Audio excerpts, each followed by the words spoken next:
ఓం శ్రీ సాయినాథాయ నమః. శ్రీ సాయి సచ్చరిత్రము 3వ రోజు పారాయణము, శనివారము, 16, 17వ అధ్యాయములు. బ్రహ్మజ్ఞానము లేదా ఆత్మసాక్షాత్కారమునకు యోగ్యత, బాబావారి వైశిష్ట్యము. బ్రహ్మజ్ఞానము. గత అధ్యాయములో చోల్కరు తన మొక్కునెట్లు చెల్లించెనో, బాబా దానినెట్లు ఆమోదించెదనో చెప్పితిని. ఏ కొంచెమైనను భక్తి ప్రేమలతో నిచ్చిన దానిని ఆమోదించెదననియు, గర్వముతోనూ అహంకారముతోనూ ఇచ్చిన దానిని తిరస్కరించదననియు బాబా ఆ కథలో నిరూపించెను. బాబా పూర్ణ సచ్చిదానంద స్వరూపుడగటచే కేవలం బాహ్యతంతును లక్ష్యపెట్టేటివారు కాదు. ఎవరైనా భక్తి ప్రేమలతో ఏదైనా సమర్పించినచో మిక్కిలి సంతోషముతో ఆత్రముతో దానిని పుచ్చుకొనిటివారు. నిజముగా సద్గురు సాయి కంటే ఉదార స్వభావులు, దయార్ధ హృదయులు లేరు. కోరికలు నెరవేర్చు చింతామణి, కల్పతరు వారికి సమానము కావు. మనము కోరినదెల్లా ఇచ్చు కామధేనువు కూడా బాబాతో సమానము కాదు. ఏలనా అవి మనము కోరినవి మాత్రమే ఇచ్చును. కాని సద్గురువు అచింత్యము, అనుపలభ్యమైన ఆత్మసాక్షాత్కారమును ప్రసాదించును. ఒకనాడొక ధనికుడు సాయిబాబా వద్దకు వచ్చి బ్రహ్మజ్ఞానమును ప్రసాదించుమని బతిమాలెను. ఆ కథ ఇచ్చట చెప్పుదును. సకలైశ్వర్యములను అనుభవించుచున్న ధనికుడొకడుండెను. అతడు ఇండ్లను, ధనమును, పొలములను, తోటలను సంపాదించెను. వానికి అనేక మంది సేవకులుండెటివారు. బాబా కీర్తి వాని చెవుల పడగానే సిరిడీకి పోయి బాబా పాదములపై పడి బ్రహ్మజ్ఞానమును ప్రసాదించుమని బాబాను వేడుకొనెదనని తన స్నేహితునితో చెప్పెను. తనకు వేరేమియూ వలదనియూ, బ్రహ్మజ్ఞానము పొందినచో తనకు మిక్కిలి సంతసము కలుగునని చెప్పెను. ఆ స్నేహితుడిట్లనెను, బ్రహ్మజ్ఞానమును సంపాదించుట అంత సులభమైన పని కాదు. ముఖ్యముగా నీ వంటి పేరాసగలవానికి అది మిగుల దుర్లభము. ధనము, భార్యా బిడ్డలతో తేలి మునుగుచున్న నీ వంటి వారికి బ్రహ్మజ్ఞానమునెవరిచ్చెదరు? నీవొక పైసా అయినను దానము చేయనివాడవే. నీవు బ్రహ్మజ్ఞానమునకై వెతుకునప్పుడు నీ కోరిక నెరవేర్చువారెవరు? తన స్నేహితుని సలహాను లక్ష్యపెట్టక రాను పోను టాంగాను బాడుగకు కట్టించుకొని అతడు సిరిడీకి వచ్చెను. మసీదుకు పోయి బాబాను చూసి వారి పాదములకు సాష్టాంగ నమస్కారము చేసి ఇట్లనెను, బాబా, ఇక్కడకు వచ్చిన వారికి ఆలస్యము చేయక బ్రహ్మమును చూపెదరని విని నేనింత దూరము నుంచి వచ్చి తిని. ప్రయాణముచే నేను మిక్కిలి బడలి తిని. మీరు బ్రహ్మజ్ఞానమును ప్రసాదించినచో నేను పడిన శ్రమకు ఫలితము లభించును. బాబా ఇట్లు బదులు చెప్పెను, నా ప్రియమైన స్నేహితుడా, ఆతురపడవద్దు. త్వరలో ఇప్పుడే నీకు బ్రహ్మమును చూపెదను. నాది నగదు బేరమే గాని అరువు బేరము కాదు. అనేక మంది నా వద్దకు వచ్చి ధనము, ఆరోగ్యము, పలుకుబడి, గౌరవము, ఉద్యోగము, రోగ నివారణము మొదలగు ప్రాపంచిక విషయములనే అడుగుదురు. నా వద్దకు వచ్చి బ్రహ్మజ్ఞానము నివ్వుమని అడుగువారు చాలా తక్కువ. ప్రపంచ విషయములు కావలనని అడుగువారికి లోటు లేనేలేదు. పారమార్థిక విషయమై యోచించువారు మిక్కిలి అరుదు. కావున నీ వంటి వారు వచ్చి బ్రహ్మజ్ఞానమును కావలనని అడుగు సమయము శుభమైనది, శ్రేయోదాయకమైనది. కనుక సంతసముతో నీకు బ్రహ్మమును దానికి సంబంధించిన వాటన్నిటినీ చూపెదను. ఇట్లని బాబా వానికి బ్రహ్మమును చూపుటకు మొదలెడను. వానినక్కడ కూర్చుండమని ఏదో సంభాషణలోనికి దించెను. అప్పటికాతడు తన ప్రశ్న తానే మరుచున్నట్లు చేసెను. ఒక బాలుని పిలిచి నందు మార్వాడి వద్దకు పోయి 5 రూపాయలు చేబదులు తెమ్మనెను. కుర్రవాడు పోయి వెంటనే తిరిగి వచ్చి నందు ఇంటి వద్ద లేడనియూ, వాని ఇంటికి వాకిలికి తాళము వేసి ఉన్నదనియూ చెప్పెను. కిరాణా దుకాణదారు బాలా వద్దకు పోయి అప్పు తెమ్మని బాబా అనెను. ఈసారి కూడా కుర్రవాడు వట్టి చేతులతో తిరిగి వచ్చెను. ఇంతకిద్దరు ముగ్గురు వద్దకు పోగా ఫలితము లేకపోయెను. సాయిబాబా సాక్షాత్ పరబ్రహ్మావతారమేనని మనందరికీ తెలియను. అయినచో 5 రూపాయలు అప్పు చేయవలసిన అవసరమేమి, వారికి అంత చిన్న మొత్తముతో నేమి పని అని ఎవరైనా అడగవచ్చును. వారికి ఆ డబ్బు అవసరమే లేదు. నందు మరియు బాల ఇంటి వద్ద లేరని వారికి తెలిసియే ఉండును. ఇది అంతయు బ్రహ్మజ్ఞానము కోరి వచ్చిన వారి కొరకై జరిపించియుందురు. ఆ పెద్ద మనిషి వద్ద నోటుల కట్టలుండెను. అతనికి నిజముగా బాబా వద్ద నుంచి బ్రహ్మజ్ఞానము కావలసి ఉన్నచో బాబా అంత ప్రయాసపడుచున్నప్పుడు అతడు ఊరకనే కూర్చుండడు. బాబా ఆ పైకమును తిరిగి ఇచ్చివేయునని కూడా వానికి తెలియను. అంత చిన్న మొత్తమైనప్పటికీ వాడు తెగించి ఇవ్వలేకపోయెను. అట్టివానికి బాబా వద్ద నుండి బ్రహ్మజ్ఞానము కావలెనట. నిజముగా బాబా యందు భక్తి ప్రేమలు కలవాడెవడైనను వెంటనే 5 రూపాయలు తీసి ఇచ్చుండినే కాని ప్రేక్షకుని వలె ఊరికనే చూచుచూ కూర్చుండి ఉండడు. ఈ పెద్ద మనిషి వైఖరి శుద్ధ విరుద్ధముగా నుండెను. వాడు డబ్బు ఇవ్వలేదు సరికదా, బాబాను త్వరగా బ్రహ్మజ్ఞానమివ్వుమని తొందర పెట్టుచుండెను. అప్పుడు బాబా ఇట్లనెను, ఓ మిత్రుడా, నేను నడుపుచున్న దానినంతటినీ గ్రహించలేకుంటివా ఏమి? ఇచ్చట కూర్చుండి నీవు బ్రహ్మమును చూచుటకై ఇదంతయూ జరుపుచున్నాను. సూక్ష్మముగా విషయమిది. బ్రహ్మమును చూచుటకు 5 వస్తువులు సమర్పించవలెను. అవి ఏవనా? పంచప్రాణములు, పంచేంద్రియములు, మనస్సు, బుద్ధి, అహంకారము. బ్రహ్మజ్ఞానము లేదా ఆత్మసాక్షాత్కారమునకు పోవు దారి చాలా కఠినమైనది. అది కత్తివాదరవలే మిక్కిలి పదునైనది. అట్లనుచు బాబా ఈ విషయమునకు సంబంధించిన సంగతులన్నీ చెప్పెను. వానిని క్లుప్తముగా ఈ దిగువ పొందుపరిచితిమి. బ్రహ్మజ్ఞానము లేదా ఆత్మసాక్షాత్కారమునకు యోగ్యత. అందరూ తమ జీవితములో బ్రహ్మమును చూడలేరు. దానికి కొంత యోగ్యత అవసరము. ముముక్షుత లేదా స్వేచ్ఛనందుటకు తీవ్రమైన కోరిక. ఎవడైతే తాను బద్ధుడనని గ్రహించి బంధముల నుండి విడువడుటకు కృతనిశ్చయుడై శ్రమపడి ఇతర సుఖములను లక్ష్యపెట్టక దానిని పొందుటకై ప్రయత్నించునో వాడు ఆధ్యాత్మిక జీవితమునకు అర్హుడు. విరక్తి లేదా ఇహపర సౌఖ్యములందు విసుగు చెందుట. ఇహపర లోకములందు గల గౌరవములకు విషయములకు విసుగు చెందిన గాని పారమార్థిక రంగములో ప్రవేశించుటకు అర్హత లేదు. అంతర్ముఖత, లోనికి చూచుట. మన ఇంద్రియములు బాహ్యమును చూచుటకే భగవంతుడు సృజించియున్నాడు. కనుక మనుష్యుడెప్పుడునూ బయటనున్న వానిని చూచును. కాని ఆత్మసాక్షాత్కారము లేదా మోక్షమును కోరువాడు దృష్టిని లోపలకు పోనిచ్చి లోనున్న ఆత్మను ఏకధ్యానముతో చూడవలయును. పాప విమోచన పొందుట. మనుష్యుడు దుర్మార్గ మార్గము నుండి బుద్ధిని మరలించనప్పుడు, తప్పులు చేయుట మాననప్పుడు, మనస్సు చెలింపకుండా నిలబెట్టలేనప్పుడు జ్ఞానము ద్వారా కూడా ఆత్మసాక్షాత్కారము పొందలేడు. సరి అయిన నడవడి.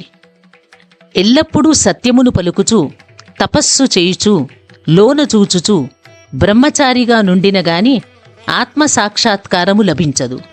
ప్రియమైన వాని కంటే శ్రేయస్కరమైన వానిని కోరుట.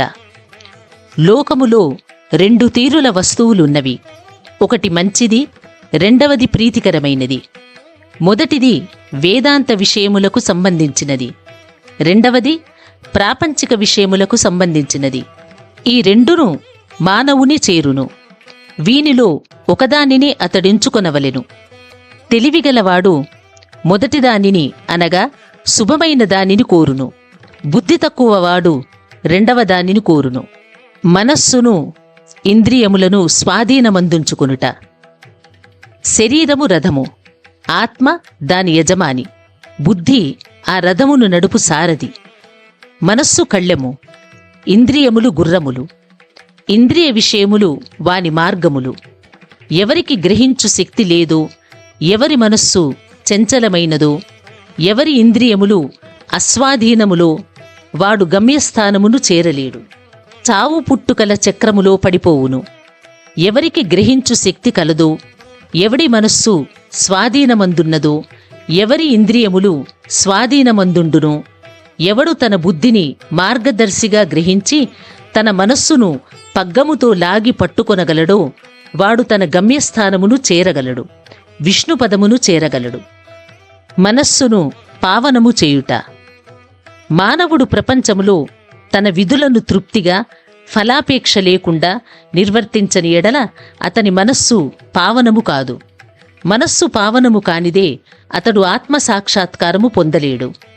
పావనమైన మనస్సులోనే వివేకము అనగా సత్యమైన దానిని అసత్యమైన దానిని కనుగొనుట, వైరాగ్యము అసత్యమైన దానియందు అభిమానము లేకుండట మొలకలెత్తి క్రమముగా ఆత్మసాక్షాత్కారమునకు దారితీయును. అహంకారము రాలిపోనిదే, లోభము నశించనిదే, మనస్సు కోరికలను విడిచిపెట్టనిదే ఆత్మసాక్షాత్కారమునకు అవకాశము లేదు. దేహమే నేను అనుకొనుట గొప్ప భ్రమ. ఈ అభిప్రాయమందు అభిమానముండుటయే బంధనమునకు కారణము. నీవు ఆత్మసాక్షాత్కారమును కాంక్షించినచో ఈ అభిమానమును విడువవలెను. గురువు యొక్క ఆవశ్యకత. ఆత్మజ్ఞానము మిక్కిలి సూక్ష్మము, గూఢమైనది. ఎవ్వరైనను తమ స్వశక్తిచే దానిని పొందుట కాశించలేరు. కనుక ఆత్మసాక్షాత్కారము పొందిన ఇంకొకరి అనగా గురువు సహాయము మిక్కిలి అవసరము. గొప్ప కృషి చేసి శ్రమించి ఇతరులివ్వలేని దానిని అతి సులభముగా గురువు నుండి పొందవచ్చును. వారా మార్గమందు నడిచి ఉన్నవారు కావున శిష్యుని సులభముగా ఆధ్యాత్మిక ప్రగతిలో క్రమముగా ఒక మెట్టు మీదు నుంచి ఇంకొక పై మెట్టుకి తీసుకుని పోగలరు. భగవంతుని కటాక్షము. ఇది అన్నిటికంటా మిక్కిలి అవసరమైనది. భగవంతుడు తన కృపకు పాత్రులైన వారికి వివేకమును వైరాగ్యమును కలుగజేసి సురక్షితముగా భవసాగరము నుండి తరింపజేయగలడు. వేదములభ్యసించుట వల్ల గాని, మేధాశక్తి వల్ల గాని, పుస్తక జ్ఞానము వల్ల గాని ఆత్మానుభూతి పొందలేరు. ఆత్మ ఎవరిని వరించునో వారే దానిని పొందగలరు. అట్టివారికే ఆత్మ తన స్వరూపమును తెలియజేయునని కఠోపనిషత్తు చెప్పుచున్నది. ఈ ప్రసంగము ముగిసిన పిమ్మట బాబా ఆ పెద్ద మనుషుని వైపు తిరిగి, అయ్యా, నీ జేబులో బ్రహ్మము 50 10 రూపాయల నోట్ల రూపములోనున్నది. దయచేసి దానిని బయటకు తీయుము అనెను. ఆ పెద్ద మనుష్యుడు తన జేబు నుంచి నోట్ల కట్లను బయటికి తీసెను. లెక్కపెట్టి సరిగ్గా 25 10 రూపాయల నోట్లుండెను.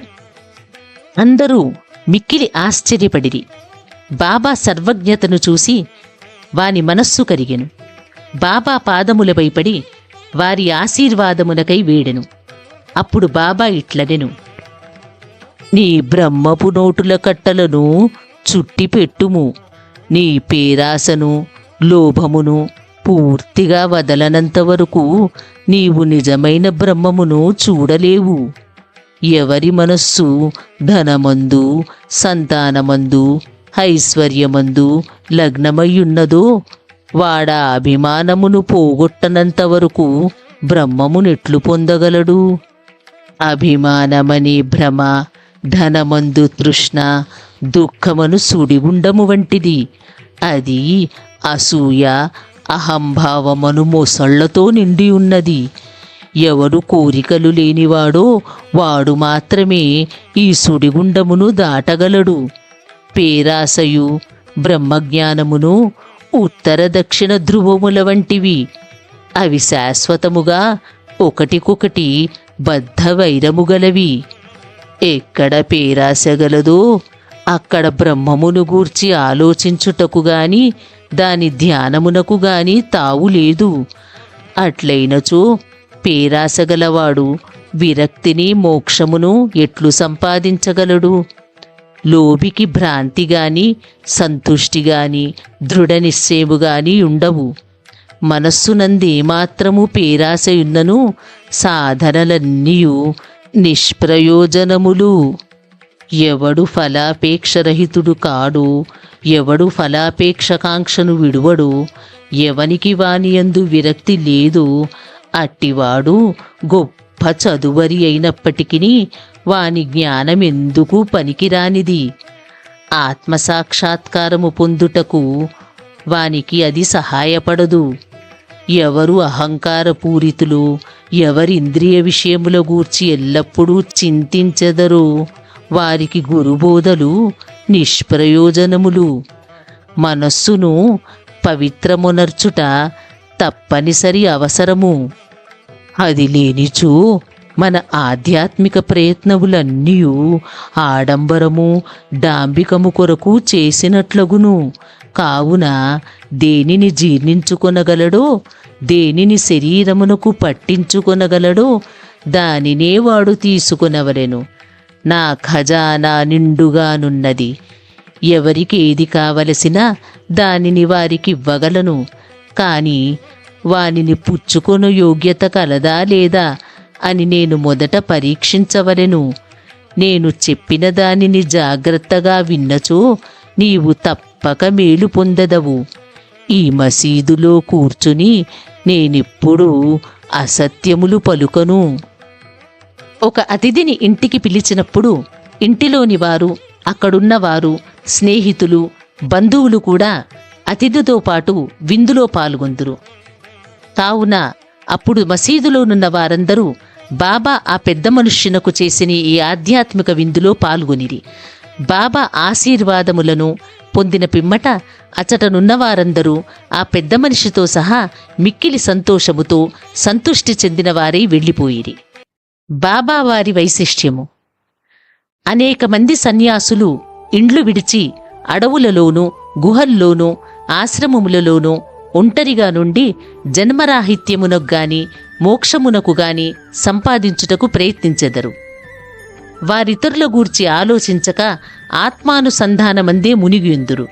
సాయిబాబా అట్టివారు కారు. బాబాకు ఇల్లుగాని, భార్యగాని, సంతానముగాని, బంధువులుగాని లేరు. అయినప్పటికీ వారు సమాజములోనే ఉండిటివారు. బాబా 4-5 ఇండ్ల నుండి భిక్ష చేసి ఎల్లప్పుడూ వేప చెట్టు కిందనే కూర్చొనిడివాడు. లౌకిక విషయములందు మగ్నులైన జనులకు ఈ ప్రపంచములో నెట్లు ప్రవర్తించవలేనో బోధించెడువారు.